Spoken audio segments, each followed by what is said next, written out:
Cili është varianti juaj si mësues historie dhe sot pensionist, dhe si ju keni atë dijen tuaj si mësuesi një historie të shkruar apo të pashkruar, si ka nisur arsimi mesëm pikërisht këtu në Krutje?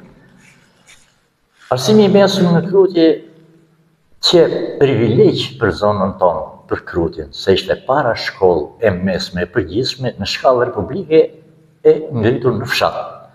Kështu që në këtë periudhë 30 nxënësit e parë që kanë ardhur jo vetëm të zonës së Krutjes, po nga fshatat përreth, duke përfshirë Toshkësin, duke përfshirë Kashbardha, Këmishtaj, Bupullimën, e shumë fshatër të tjerë.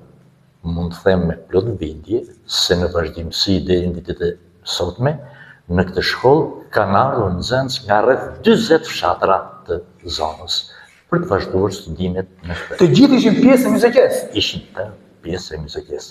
Ishin fshatar të fqinj me Krutjen dhe pak më lart nga fshati i Krutjes që vini këtu.